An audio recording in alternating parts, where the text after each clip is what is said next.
With Clair Obscur Expedition 33 having been out for a few weeks now, we've had a chance to dive in, play through the game, enjoy the epic journey of twists and turns that unfold, and get stuck into endgame activities if we wish to do so. Individual character builds and full party dynamics are something you'll be continually playing around with as you're progressing through the entire game, but you can really knuckle down with post Act 2 and in the endgame as well, to come up with some very powerful, very fun and satisfying loadouts. They don't have to all be completely game trivializing and breaking, they can just be simple but powerful builds. These meta-adjacent style of builds are something that I really enjoy, I appreciate their efficacy and simplicity, and would love to share them with you, mon ami. I've got different setups for every character, each with their own one-turn solution, both for clearing the screen of all enemies and for extreme single target damage. I've already done a similar one for Lune, which you may enjoy watching after this one. I'll link that across the top and in the description for you. For this build, we're going to be taking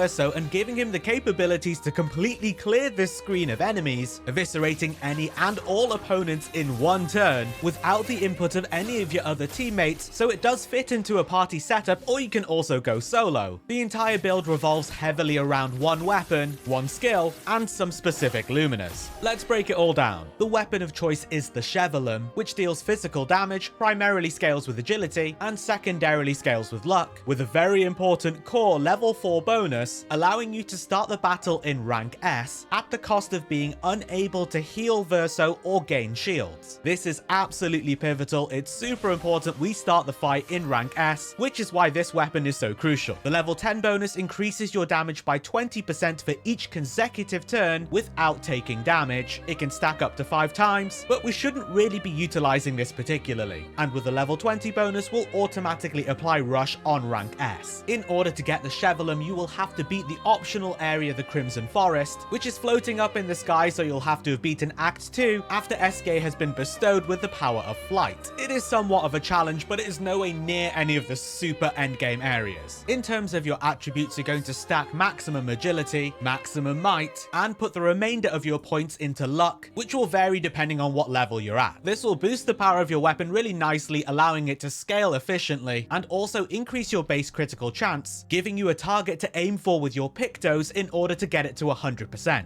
High speed and critical rate pictos are what you're going for here, but if you're running this solo using First Strike and Last Stand critical for example, you can make respective adjustments. Personally, I've boosted speed, boosted critical rate, and I'm not too fussed about the actual skills on the pictos, but when they line up, that's fantastic as well. In terms of your skills loadout, this revolves around Phantom Stars as the core group skill, attacking all enemies with extreme light damage. It's also buffed at S rank to only cost 5 AP instead of the full 9. You can kind of take whichever other skills you want to. I do, however, also recommend taking some physical damage skills and or those that use your weapon's element, as the Sciel deals physical damage, so that you do have a backup of other options just in case light damage isn't going to do the trick. My go-to backup S rank abilities are Ascending Assault and Steeled Strike. And now for the Luminous setup, this part is also very important, so make sure you're paying attention. Whilst Cheetah, which allows you to play twice in a row, is always nice to have, this setup doesn't actually require it, it's all about doing everything in one turn, but as I say, it's always nice to have, so by all means go and take out Sprong, that giant Nevron sticking out of the water, who is pretty tough post Act 2 with a lot of HP, but it's no super boss. You'll also want to have Painted Power, which you should basically always have permanently equipped once you've unlocked it, allowing you to lift the damage cap and surpass 9999 damage. Whilst you only actually need 5 AP at S rank in order to use Phantom Stars, having solid AP generation from the get-go is always very handy, especially if you ever spill over to 2 turns, you need to free aim some of the enemy's shields off, or whatever else. For this, we're going to have Energizing Powerful combined with Auto Powerful, Energizing Start 1 and 2, and Energizing Turn. These alone will have you start off with 9 AP, and you can do other things like using Energizing Rush instead of Energizing Start, or in place of Energizing Powerful, whatever. There are different routes you can take to get to the same destination, you just want 9 AP from the get-go. After your AP generation luminous, everything else is about boosting damage. So things like Full Strength, giving you a damage boost at full HP, Glass Cannon, dealing more damage but taking more damage, Greater Powerful, boosting the impact of Powerful, Immaculate, giving you a damage boost up until you take any damage, Inverted Affinity, casting Inverted on you for 3 turns at start, but giving you a big damage boost in return. Solo Fighter is massive if you're playing solo, definitely use that one. Tainted, Warming Up, First Offensive, Augmented First Strike. Confident Fighter is a particularly good one because the weapon itself already has the negative effect of Confident, so you're just getting a free massive damage bonus for nothing. You cannot use Auto Death as that will remove your S rank, and that's the whole premise of this build. Don't worry if you don't have all of these damage increasing Luminous, just use whichever ones that you do have. For example, a bunch of this footage is before I even had Confident Fighter or First Offensive, so as you get more, just add them in.